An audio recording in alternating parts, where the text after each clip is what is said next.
Welcome to Kibbe on Liberty, a special episode this week with Congressman Thomas Massie.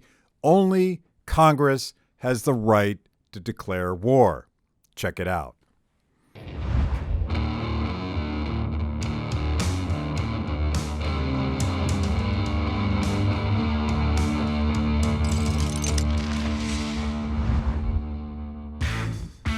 Congressman Massie, welcome back. Thanks for having me on, Matt. Friend of the show. I see you're blessing us. You're wearing your official Precious button today. I'm wearing Precious. It's all for you, though, Matt. Now, if you take that off, will you disappear? No, it's the opposite. It's the opposite, It's yeah. the opposite. The cops can't see me when I wear it. Yeah. It doesn't really affect you. But you're, potentially you'll become more and more corrupt as this show goes on if you keep it on for too long. Yes, this will happen. I'll go to detox after the show. Well, this is either a really good time or a really bad time to do this show because you just came from the House floor. Nancy Pelosi had late votes, and we're in the midst of debating Iran and the use of force. And there was a vote tonight. Tell me what happened and how you voted. So the resolution we voted on tonight, and I did just come from the floor, was a resolution ostensibly to invoke the War Powers Act of 1973 that says, that the president can only do so much and he can't go to war without an act of Congress. And this was basically a restatement of that. It was somewhat redundant. But I think it was important to have the vote. Now, in order for the vote to carry weight, it would also have to pass the Senate. The House bill tonight was a concurrent resolution. The one they're working on in the Senate is called a joint resolution. And don't get excited, it's not about marijuana. It's just Senate joint resolution. So the difference between a concurrent resolution, which is the House bill, and the joint resolution, which is the Senate bill that Kane has written and Mike Lee and Rand Paul support, is that a joint resolution has to pass both chambers, and then it's signed by the president and has the force of law. The House version was a concurrent resolution, so there's some debate over whether it really means anything because it also has to pass the Senate, but it doesn't even go to the president's desk. He can't even veto it. But it's what the War Powers Act of 1973 calls for as concurrent resolution. But there's been a Supreme Court case, 1983, Chadha, INS versus Chadha. It says you can't give powers to the president and then veto them without presenting them to the president for a chance to veto. So boiling all of this down, it was mostly a symbolic vote over whether the president can go to war in Iran without Congress. So a clear statement from the House, but not with the teeth right. that the Senate is trying to do. Right. The Senate version, if it comes to the House and we vote for that, has real teeth. It's not debatable in the Supreme Court or in any court. And then it would go to the president. But the problem with that one is he's going to veto it. And there aren't enough votes in the House, probably not in the Senate either, to sustain a veto. So this isn't going to prevail. Sure. But there was a lot of debate today on this bill. Yeah. One of the important aspects of the bill that changed just today, it changed because of my colleague Matt Gaetz, who was one of three Republicans along with me and Rooney, who voted for this, mostly, Democrat resolution. Matt Gaetz insisted that they take out any criticism of the president, the current president, and his actions toward Soleimani. And it was a smart thing to do. A lot of Republicans rightfully said in the debate today that the Democrats are only doing this to score political points. And it's true. It is true. They said the timing of it is proof. And that is true, too. But to them, I would say, I've been with you guys in the majority for 6 years, and you never brought this stuff up. Like, if you're complaining about the timing now of debating war powers of Congress versus the president, I'm not going to be sympathetic to that. And also, if the Democrats instantly found their anti-war religion again, I don't care how they got to the foot of the cross. If it took an orange man to lead them there, they're back at the foot of the anti-war, cross. And so let's pray with them and let's stop the next war. Well, it is that you're describing this somewhat toothless expression of the House wanting to reacquire their authority to declare war, and it reminds me, and this may be a bad comparison, but it reminds me a little bit of impeachment because it was so urgent, and it was a constitutional crisis, and the House had to act, but they're still sitting on that. They haven't sent it over to the Senate or whatever it is they're supposed to do. It's a perfect analogy. Pelosi designed impeachment so that it could have no resolution. It could come to no finish. Yeah. And by doing a concurrent resolution instead of a joint resolution with this War Powers Act thing, she's done the same thing. If the Senate were to pass it, where does it go next? It goes to the courthouse. Like, now we're going to litigate whether CHATA applies to the War Powers Act and you can exercise a congressional veto over war powers, blah, blah, blah. And so she would throw it into limbo just like she did with the impeachment. Yeah, yeah. But everything is politics. It is politics, except for me on this bill. I kind of blurred my eyes and said, well, it's not perfect, but it's one of the very few statements of whether Congress has the authority to go to war or whether the president does that I have had an opportunity to vote on since I've been in Congress. So I'm going to vote for this. Yeah. And so I did, and invoking the great memory of my late friend Walter B. Jones Jr. from Florida, from North Carolina. We buried him just last year. Thinking about Walter Jones, he helped me to understand there's going to be 2 times that you're going to be called to account for your activity in Congress. The first time will be your next reelection, and the last time is going to be when you draw your last breath of air. Yeah. And so it was thinking about Walter Jones and his conviction to stopping the next war that inspired me to vote for this in large part. Well, remind everybody what Walter did, because the point that I want to get back to is that, the partisan nature of any debate about war, it seems like everybody rediscovers the Constitution when the other party's guy is in the White House. And Republicans were pretty good about complaining about Barack Obama's unconstitutional wars in Iraq, and we'll probably get into all that. But Walter Jones was the guy that was willing to step up and say, you know what, I made a mistake. Republicans made a mistake by voting to go into Iraq. Yeah, that was a big step for Walter, and it's virtually unprecedented in politics. Yeah.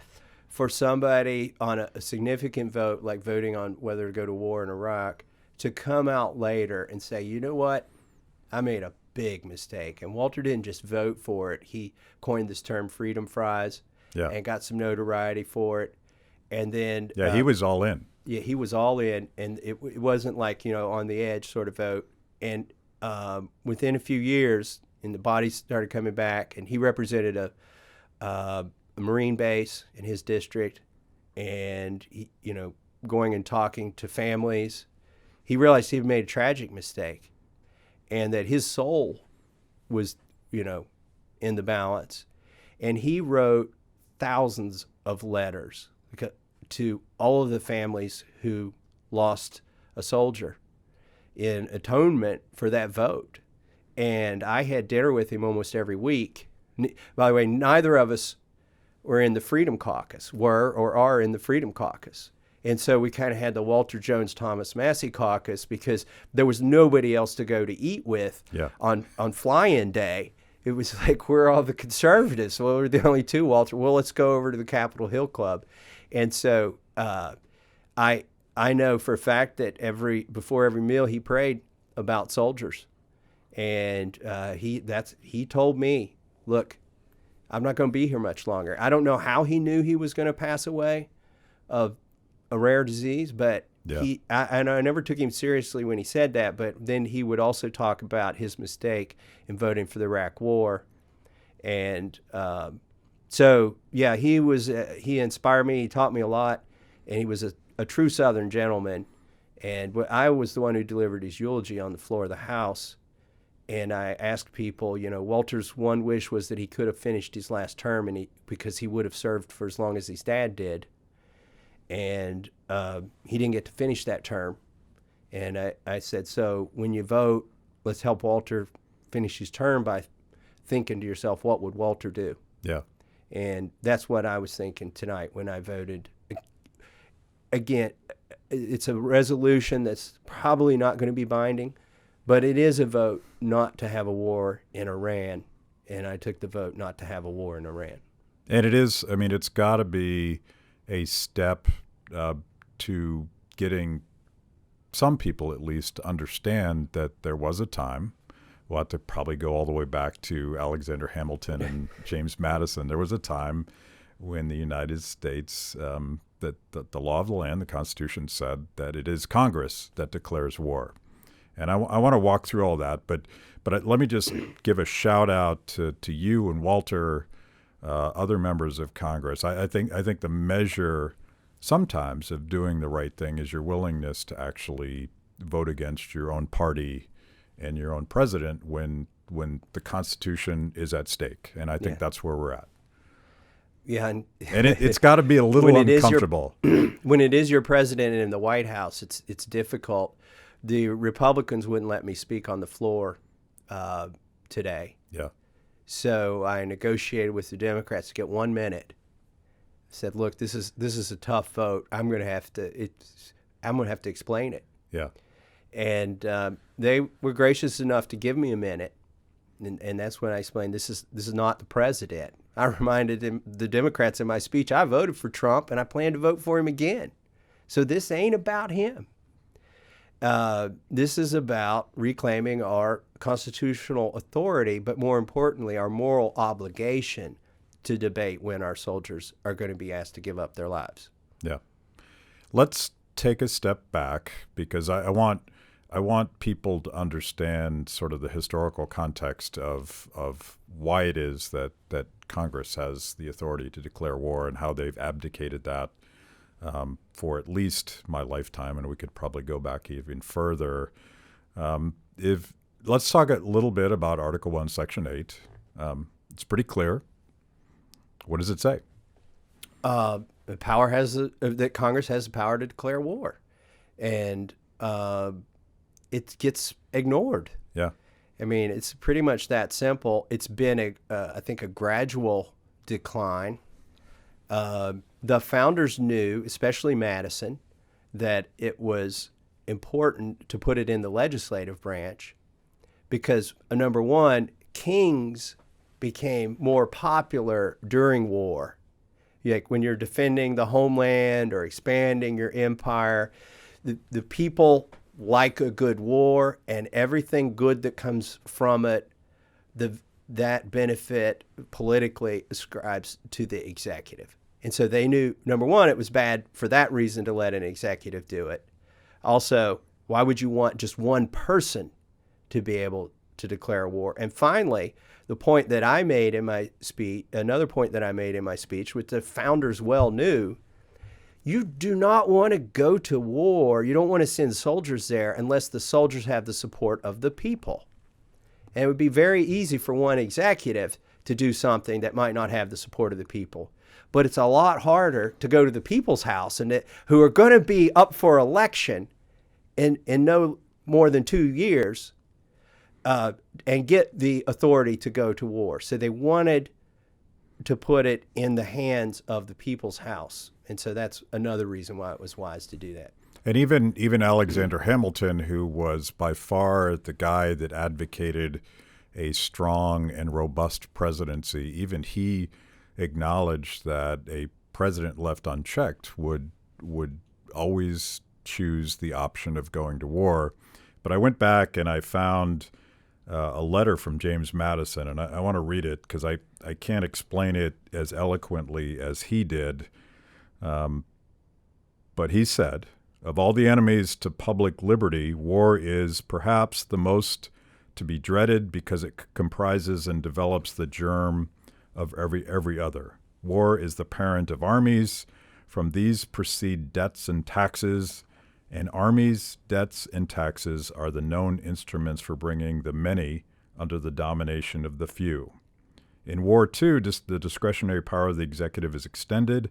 Its influence in dealing out offices, honors, and emoluments is multiplied, and all the means of seducing the minds are added to those of subduing the force of the people. No nation could preserve its freedom in the midst of continual warfare. And he's pretty much describing where we've been. Where we are. Yeah, where we are today. Which is a pretty smart guy. He saw this coming. I mean, he studied history, yeah. Right? It wasn't like he could see the future. He was using empirical data. Yeah. Right? That's a fact. And human nature and what power does to people. Power corrupts, and that's where we are today. The other thing is we're in this perpetual state of war. We've got an AUMF that authorizes us to go into Afghanistan. And so let's define these, because you have the 73 Act. War Powers Act, yeah. The War Powers Act. And what did that do? Well, at the time, Congress thought it gave them more power, and the president vetoed it. And they had to override his veto to pass it. But it's actually pretty lenient compared to what a strict reading of the Constitution says. Yeah, so it weakened, in a sense. I think it diluted what was in plain English in the Constitution and what the founders had debated. Yeah. But the executive at the time thought it was giving Congress more power to stop him. Yeah. And so there's some debate over whether it was a wise thing. There's some debate over whether it's constitutional. There's the provision in it that's got the congressional veto where you can pass a concurrent resolution and not even send it to the president and basically claw back the president from a war that he's put his toe into, which is sort of a really hard thing to do politically, even if you can do it. I mean, imagine if today the Soleimani thing, the response to that had transpired differently, and we were trading missiles with Iran between either Israel or because they can't reach our country right now, or some base, some military base of importance to us, and Iran. Let's say we're trading missiles. Do you think Congress could go and claw back, get us out of that war politically? Hell no. You say you don't support the troops; they're dying over there. You gotta support. There'd be even Democrats saying support this. And by the way, the abdication of this clear congressional responsibility is in part driven by political cowardice. They don't want to be accountable for when war goes bad, and war almost always goes bad. Yeah. And body bags start coming home, and whatever the original enthusiasm was for the war, the American people start saying, wait, why are we doing this? So, on my Twitter feed tonight, I posted my speech, and I saw one of the common themes, refrains, objections to my statement that if we're going to send our men and women to die, we owe it to them to debate it in Congress and show they have the support of the people, because ultimately we're going to have to fund it too. And the common objection I see to that is, oh my gosh, you guys are such idiots. And you can never decide anything. If we left it up to you, it would take 6 months to declare a war. Well, maybe in the case where war is ambiguous, the need for war is ambiguous, maybe it's a good thing that we get into this metastable state and never come out with a resolution to declare war. Now, in the case of the bombing of Pearl Harbor, it didn't take but 24 hours, 48 hours, whatever it was, to declare war. So number one, their objection is wrong. Like if you look at the last time we actually declared war, right? A real declaration of war. World War II. World War II. That came like that. And I think there was only one objection to it, right?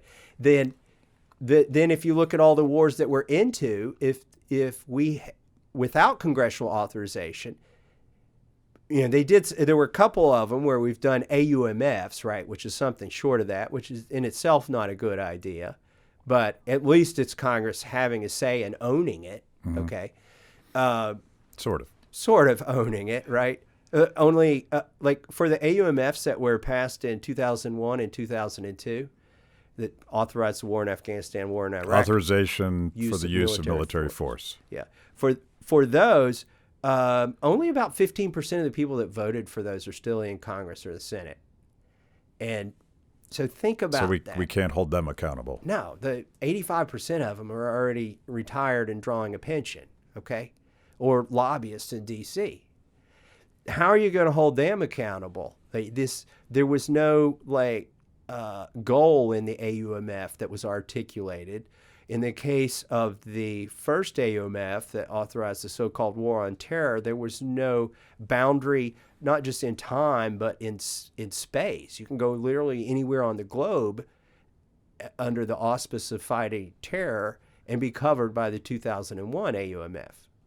So, and that was passed right after the attack, the 9/11 attacks. Right in the wake of the 9/11 attacks. By the way, it was either today or yesterday. When you're in Congress, this stuff just sort of melts together until you can leave and go back to your home state and recharge your batteries. But it was either yesterday or today that I re-upped my co-sponsorship of Democrat Barbara Lee's bill to repeal the AUMF in Iraq.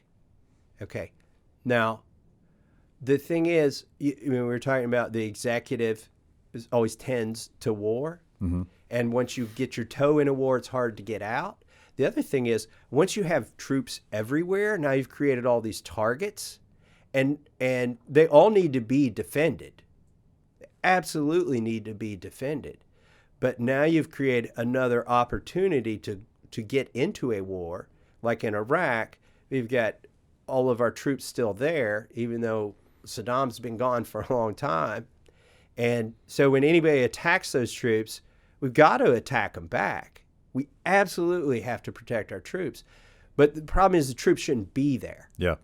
The way to stop a proxy war with Iran in Iraq from morphing and metastasizing into a full-on hot war between two countries or multiple countries is not to be in Iraq. By the way, it's not just the military bases that create this nexus. You realize we built an embassy in Iraq. It's the biggest one in the world. It's 104 acres. The original price tag was $750 million. So I'm going to go ahead and say it was $1 billion. Nothing ever gets done on time or at cost in government. We've got $1 billion, 100-acre embassy in Iraq. I call it the world's largest boat anchor. I think the don't write me off for saying deep state, but the deep state, okay, knew they could get funding to build an embassy, right? Who's gonna? It's diplomacy, right? We're gonna move from war to diplomacy. So let's build. We need a lot of diplomacy. So let's build one that's 3 times the size of our embassy in China, okay? And so they built this boat anchor, and what it does is you got to protect your embassies, right? We've seen what happens in Benghazi. Yeah. But can you imagine trying what it takes to defend, or even what the frickin' light bill is on a 104-acre embassy with thousands of people in it? Okay, so that cemented our political and military involvement in Iraq for many years against the wishes of the American people. And, the irony is, and I think you pointed this out on Twitter, so you have Soleimani, who's clearly a bad guy, clearly a murderous monster. I'm not sure he won't be replaced by somebody even worse. I assume there's an infinite number of murderous monsters that would be available to the Iranian government to do whatever it is they want to accomplish. But he's flying in and out of Iraq without any problems, and you wonder what happens after all this treasure and all of these American lives that we've spent liberating Iraq from terrorist organizations. They appear to be pretty much controlled, or at least in cahoots with Iran. Yeah, well, there's twice as many Shia in Iraq as there are Sunnis. And Iran is a predominantly Shia nation. It's a natural thing for a Shia government, dominated government or parliament or whatever, to evolve in Iraq. Like, it was sort of an anomaly to have somebody like Saddam, and he was a dictator, but he was a minority. And he was keeping that country together. He kept the Shias from dominating the government there. And I mean, there were far more Christians in Iraq before we went there and tore the whole place apart and deposed and then killed Saddam Hussein. And what we did is we created a vacuum, first for ISIS to take over, and now for Iran to take over. I mean, that's one of the ways that Soleimani built his political base in Iraq, was he was helping to take out ISIS. But ISIS was occupying a vacuum that we created. Yeah. And so I don't know what sort of framework you can set up in Iraq, as long as Iran is still a country, that Iran won't have influence in, now that we've taken them out.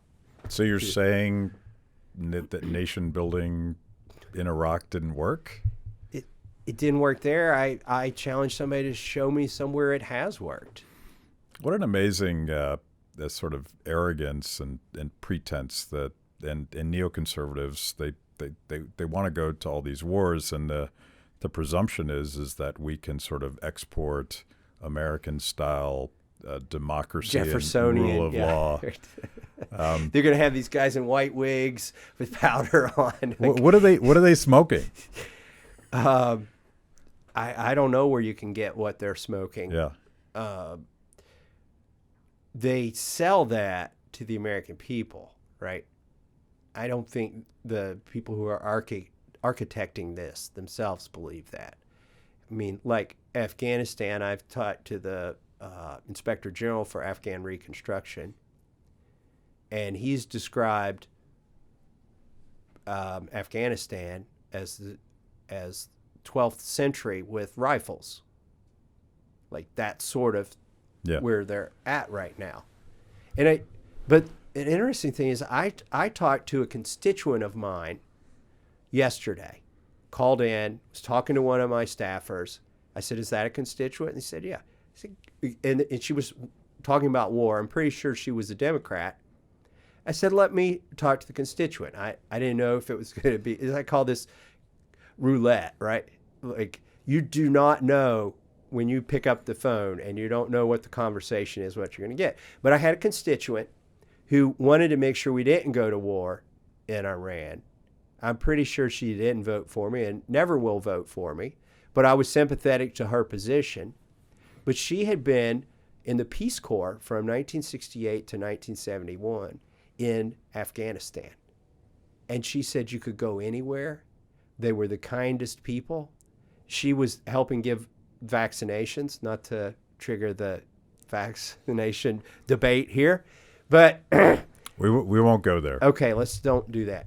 But she was there doing that, and with the support of the people. We're pissing off enough people just talking about what we're talking about. But my point is this: it wasn't a modern country then. I don't want you to think like we've moved them backward. Yeah.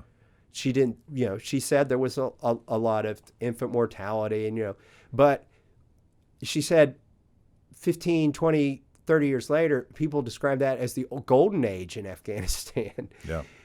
Where people then weren't in fear of their lives or some dictatorship or some oppressive theocracy. So 18 years in Afghanistan, slightly less in Iraq, trillions of dollars. I now forget how many American lives have been lost.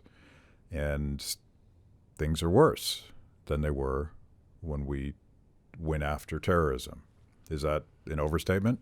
It's not an overstatement. I think it's accurate. And the worst part of that, even if we don't want to litigate the past and blame, if we step away from blaming the people that made those mistakes, the question is, what do you do going forward, right? I wasn't in Congress. I'd like to think I wouldn't have voted for them, but I don't know. I wasn't here. Yeah. But I'm here now. So what do we do going forward? Well, we owe it to the troops who are still there, still fighting, to define a mission that they can accomplish so they can come home. Like, even the people who are excited about the fact that President Trump took out Soleimani are not excited about staying in Iraq or staying in Afghanistan or starting another war in Iran. That's the thing I've come to realize in the last couple of weeks. My first thought when I saw all the celebration over the president's conquest over this bad guy, okay, was that my first thought was, oh my gosh, people like war. But what I realized when I started posting and interacting with people and talking to people is, no, they like the fact that the president took out Soleimani, but they want to get us out of Iraq. Like, the same people who are happy about that say, yeah, get our troops home. Yeah. So, well, Iraq agrees with us now. They want us to leave. So right, the parliament did, and then people say, well, but the Kurds and the Sunnis didn't show up for the vote. Well, you know what? Guess what? If they did, they would have lost anyway. Like, it's a Shia majority country, and they, just like America, there's a sentiment even among the people that like America, that of pride, national pride, that they want to be a sovereign country. They don't want to be a puppet. Yeah. And they know that when we come in and do things and take over and make their government look like a pretend government, because now we're running things for a week or two, they know that is not good for the future of their country. And by the way, Americans would never tolerate a scenario like that where a foreign nation was pulling the strings and calling the shots. None of this passes the golden rule, which is, do unto others as you would have them do unto you. It doesn't. The stuff we get away with on smaller countries wouldn't even pass muster if you did it to China or Russia, right? Right. Like, it's only because we can dominate those countries that we are able to do these things, and it's accepted as, okay, well, we did it. Like, can you imagine if it were Russia or China that we were having sort of escalating these proxy wars with? It'd be a whole different ballgame, which, by the way, gets me to a point I really wanted to make tonight. We are 10% of the world's population, and we dominate the whole globe. And we do it by having the baddest ass military in the world with the best technology. We still, for a little bit longer, got the best manufacturing. Like, if you want quality stuff, made in USA is the best. And so our foreign policy is, we do what we want because we can, and nobody can challenge that. Long before CO2 is an issue on this planet, okay, we're going to have to come up with a new business model for getting along with the other 90% of the world's population, because they're catching up technologically. If we ever got into a war that involved manufacturing prowess, it's questionable right now whether we can keep up with some of these other countries. I mean, in World War II, you had Frigidaire making machine guns and General Motors making, guns and tanks and Ford. We don't really have that kind of base right now, or to the extent we do have it, other countries have more of it themselves now. So what I'm saying here is that our business model, so to speak, for getting along with the rest of the world needs to become something other than we got a military that can kick your ass, and so we're going to do what we want. That model will fly for another 20, maybe 50 years. Yeah. But at some point, the billion plus people that live in China and the billion plus people that live in India are going to contest the 300 million plus people that live in the United States on that sort of issue, just by catching up with us technologically and manufacturing wise.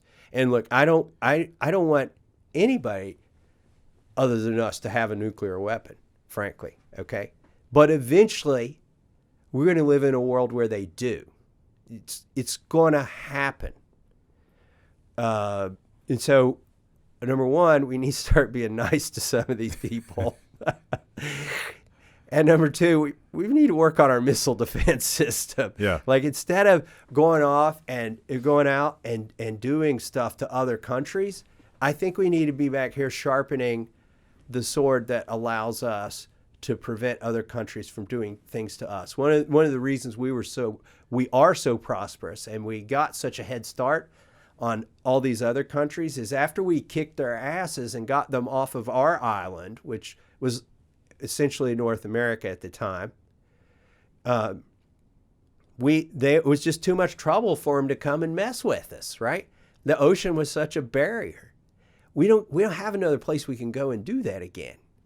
And with travel and hypersonic missiles, that ocean it becomes less and less of a barrier and a safety factor. I've always wondered why it is that Democrats and the establishment in the swamp were so opposed to missile defense as an alternative to going off to war and nation building and all that stuff. But imagine the sort of defense system we could have built with the cost of basically buying and rebuilding Afghanistan alone.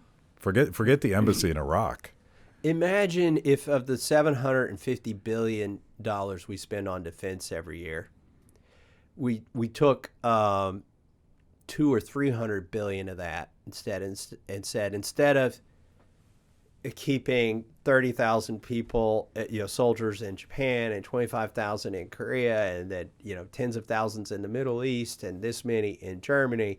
Instead of doing that, we are going to spend it on missile defense. Like, I'm an engineer, okay? I know these are hard problems to solve, but I know they're solvable.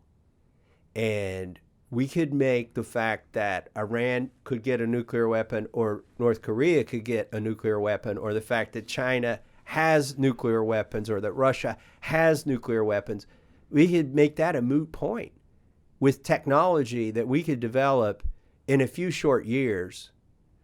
And honestly, that's what we should be doing. Now, at the time, I know people opposed it back in the 80s. They made fun of Reagan for Star Wars and blah, blah, blah. A lot of stuff that was a stretch then is possible now. And one of the reasons some people opposed it back then is they said it was actually an escalation, not a de-escalation. They said if you build something that can stop that weapon coming from the Soviet Union, then that'll only encourage them to build a different or a bigger or better weapon. But I much prefer a strong defense to an offense that can be taken out by any first world country. So, for instance, like aircraft carriers. They are, in some sense, obsolete in a war with China or Russia at this point. Like, they are sitting ducks. Or with the technology they have. They let us project power right now into Iran, into Iraq, and North Korea for a little bit longer. But for, first world countries, it doesn't work. they're going the way of castles, right? Like castles. By the way, our embassy in Iraq is like a castle, but castles became obsolete as soon as, well, number one, it was rifling in a barrel that defeated castles. Like if you're just throwing stuff at a castle, the wall gets thicker when it hits. But if you've got rifling in your barrel, you can go through it. And then castles absolutely became obsolete when people could get up in the air and drop crap on them, right? So that's where aircraft carriers are going right now. Obsolescence. Well, the other problem with Empire is that it's really expensive. And I want to go back to Madison. He talked almost immediately about the debt and the taxes involved with, he didn't use the word endless war until the end of that quote, but he's talking about what happens when governments get into too many wars and they spend too much money. And I'm thinking a little bit about where are we at now? 22 trillion? But that's such an antiquated notion because he couldn't control interest rates at the time. Yeah, and now we've evolved. We can expand money and credit right. and just pay it to ourselves. Could he have foreseen a Federal Reserve that could actually set the interest rates for most of the world? Yeah, he's spinning in his grave right now. He is spinning in his grave because that's another kind of tax. So he's still right. Yeah. By the way, I had the most surreal moment in one of these classified briefings, again, yesterday or day before. This stuff melts in your head. We had the CIA director there. We had the Secretary of State. We had the Director of National Intelligence. We had the whole crew there. And these are mostly useless briefings. And they're pretty arrogant, by the way. It's kind of perfunctory, right? But the surreal moment I had is when I watched a Democrat. You could go to the microphone and they would alternate between Republican and Democrat, and members of Congress could ask direct questions to the panel. Democrat got up and started talking about how we've only got 2 active aircraft carriers in the Middle East, and the law prescribes that we need to have 3, and what we're going to do about the readiness of our aircraft carriers, and asking the general who was on the stage about this crisis that we just don't have enough aircraft carriers.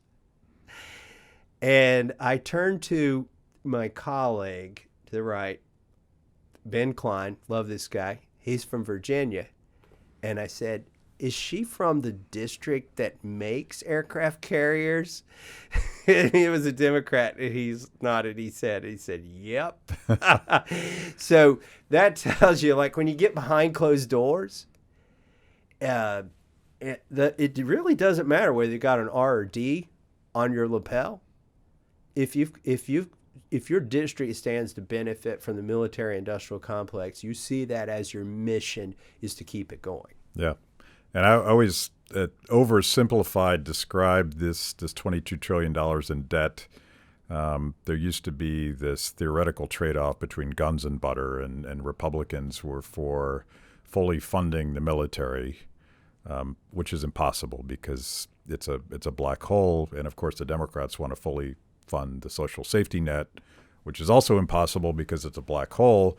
But there used to be some sort of squabble between the two, and they'd split the difference, and they'd try to sort of come up with something that sort of reduced the deficit and came into balance. But the trade-off after 9/11 has been, I'll fund all of your military if you fund all of my social safety net stuff. And nobody seems to care anymore about spending. But the aspect you bring up is also relevant, that it's bringing pork back to the district is not a partisan thing. It could be a Democrat, it could be a Republican. A Republican could replace a Democrat, and in a lot of ways they just do the same thing because we need 3 aircraft carriers. It's the law. Right. Yeah. I remember. Ironically, it was Trump's now acting chief of staff who was his acting OMB director who is this acting CFPP director. He's doing all that stuff. Yeah. Mick Mulvaney, every year he would offer an amendment. I think it's either 12 or 11. Congress sets by law the number of aircraft carriers the Navy has to have. In spite of what the admirals want, Congress says, damn it, you're going to have, and I forget if it's 12 or 11 or 10, you're going to have this many aircraft carriers. And Mick Mulvaney would always offer an amendment, and I would always vote for it, that said, you know what, we're not going to reduce the amount of money the Navy gets. We're just going to reduce this requirement by one. So instead of having to have like 11 aircraft carriers, they can just have 10. And do you know which organization scored against that and came? You probably do. In their annual scorecard, they would say you were not a conservative if you voted for Mick Mulvaney's amendment. Literally, out of the 10 most important votes that year, they would pick Mick Mulvaney's amendment as a threat to conservatives. Is this Heritage? It was Heritage. Yeah. I see. I vaguely remember that, but it was a. By the way, yeah. I don't want to pick on Heritage. They do a lot of good stuff. I usually have like an 85% score with Heritage and a 95% score with FreedomWorks, and whatever. But I say Heritage is wrong 15% of the time, and FreedomWorks is wrong 5% of the time if I've got 95%. Blah, blah. Well, because you're the gold standard. That's right. Yeah. So anyways. The Massie standard. That's one they need called out on. Yeah. And that's Trump's now chief of staff who offered that amendment every year. But that's the Achilles heel, and I remember it never passed, by the way. Having all of these budget fights, and the Achilles heel for fiscally conservative Republicans was the need to fully fund the military. And I still don't know what that means, but they always took a dive because they needed to do that. It was a religion. So in these annual omnibus events, they would bring us down into the basement there at the Capitol at HC5, where you have your conference meeting. And they would give us talking points to go back to the district and explain our votes. And they were asking conservatives to walk the plank and vote for the omnibus. And every talking point they gave had to do with increased military spending. And I joked that they were giving us all a banjo with one string on it and no frets. Yeah. And said, go play this one string banjo with no frets to your constituents. Yeah, go sing a song, One Note Johnny. It was the military string. There was none of the other strings on the banjo and no opportunity to make a chord or anything. It was crazy, but what is a one string banjo with those strings and frets? It's a drum. They would basically say, go beat this drum, right? Yeah. Well, so we're picking on conservatives and Republicans, and you said something earlier that I think is worth revisiting, because I don't think this is about Donald Trump, and I have to give a shout out for his restraint, and he, the downside is he's surrounded himself with guys like Pompeo, and I feel like the ghost of the guy with the mustache is still there. I've forgotten his name, John Bolton. He's lurking somewhere in the background. His mustache is still there. But I still think that Trump's instinct is restraint, and I also think that we haven't spent much time here sort of calling out Barack Obama's hypocrisy and his expansion of executive war powers. He pretty much created a scenario, particularly with Libya, but the drone strikes, 450 or something like that. On individual people that were targeted, yeah. Right? These were people with names. These weren't like military enclaves or militias. It was like, we're taking out this dude, and we got a drone with a missile with that dude's name on it. And Obama delivered those 500, drone strikes. By the way, I try to be an honorable person, and I would never disclose in a private conversation what somebody said to me, but I feel at liberty to say what I've said to other people.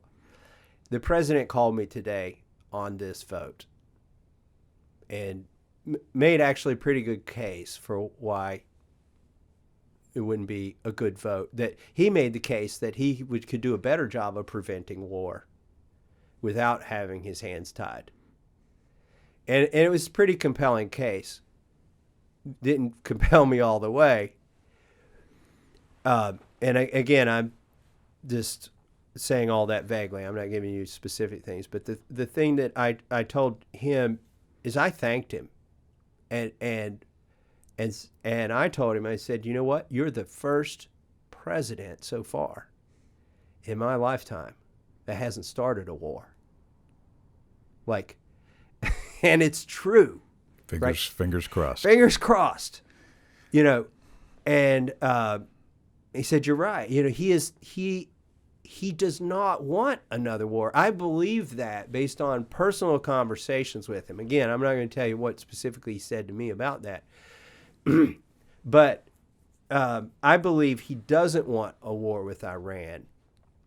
I believe he's using the Ronald Reagan strategy of peace through superior firepower.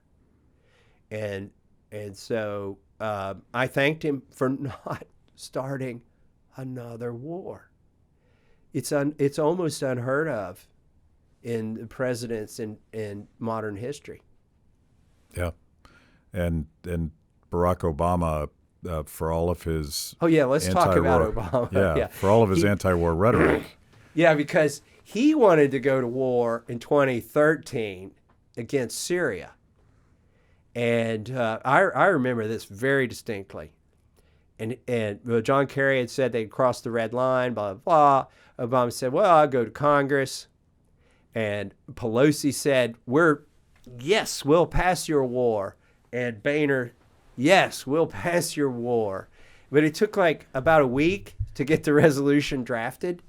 And in that period of time, I received 100 phone calls a day against the war. Now, I usually receive about 5 phone calls a day. Like if you went back over the last 7 years I've been in Congress, the average would be 3, 4 to 20 phone calls would be a lot of phone calls in a day. Okay. So to get 100 phone calls a day, 6 days in a row was a big deal. And I knew all my colleagues were getting it. Americans in 2013 did not want to go to war. In Syria. In Syria. By the way, I also introduced the War Powers Protection Act, right? It's very similar to what the Democrats did today. So when people say, oh, well, you were all, you never criticized Obama. You only decided to be against war when Trump became president. Like I just it's on congress.gov. I introduced these bills, right? I got the YouTubes. Go watch them. I opposed it. My constituents opposed it. So what actually happened is that was like August, September. There was a government shutdown, and people forgot, thank goodness for Obama and the Democrats, because there was no support for it. We never passed an authorization. And then what Congress did is they secretly funded, and I'm pretty sure most of my colleagues didn't even know they were voting for omnibuses and CRs that secretly funded a war in Syria, because Justin Amash and I, like other than the two of us, I never saw more than 5 other people go to the SCIF and read the classified section of the budget. And so anyways, there was, funding, and I can tell you this because it was in the New York Times, not because I was in the SCIF looking at it. So it must be true. It must be true. I think even the Mike Pompeo has talked about this. He's the Secretary of State now. It must be true.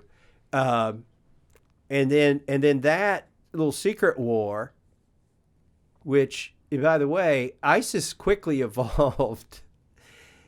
ISIS wasn't a thing.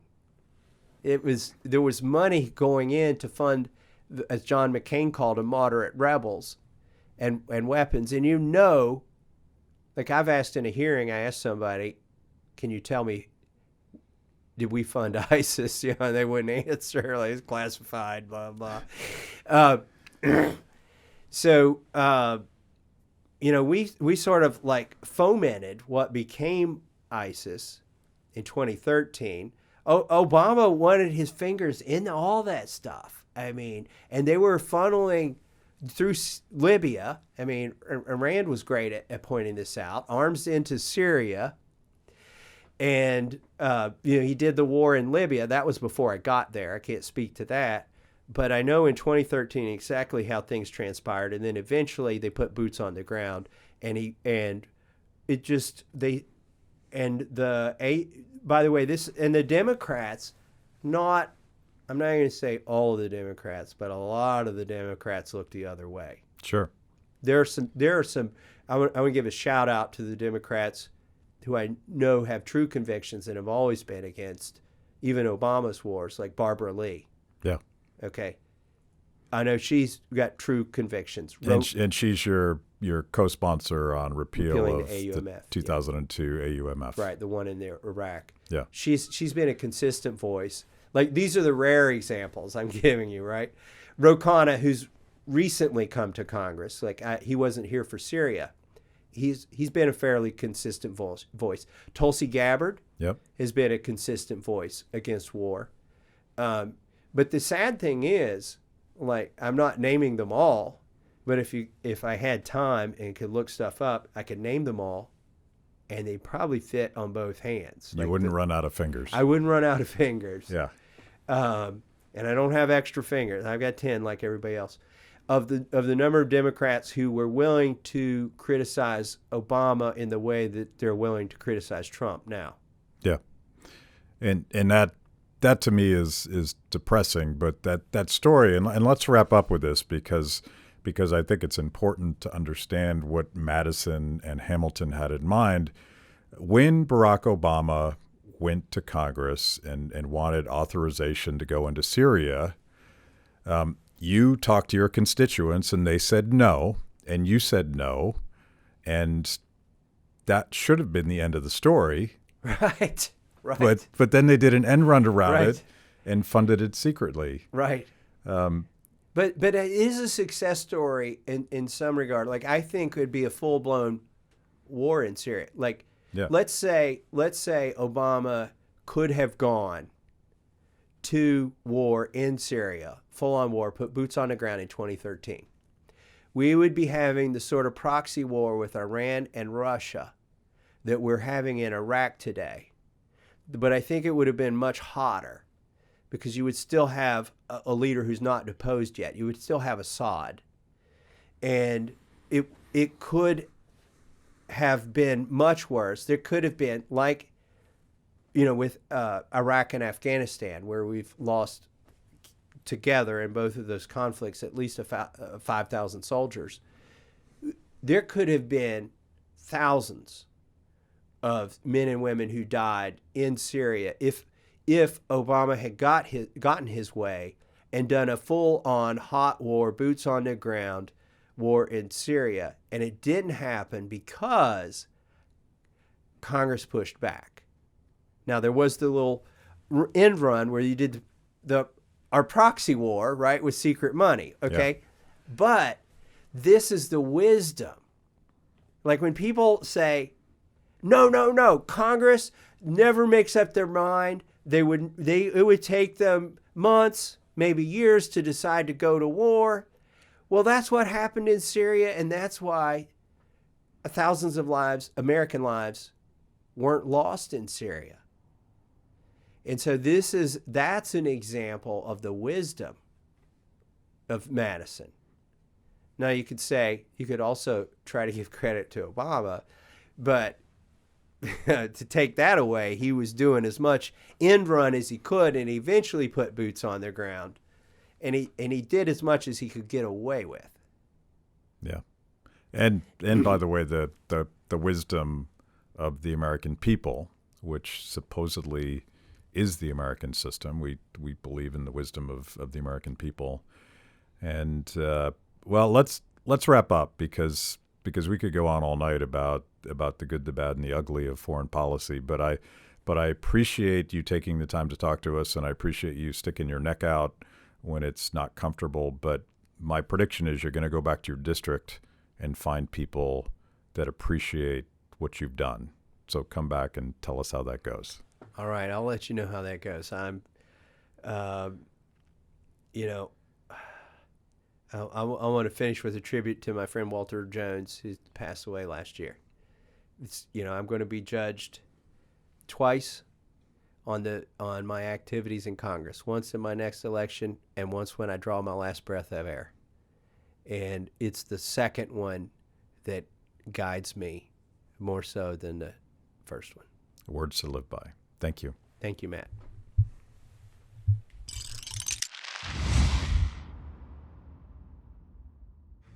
Thanks for watching Kibbe on Liberty. By now, you know this is the most important event of your week. So make sure you subscribe on YouTube. Click the little bell so you get notifications. Kibbe on Liberty, mostly honest conversations with mostly interesting people.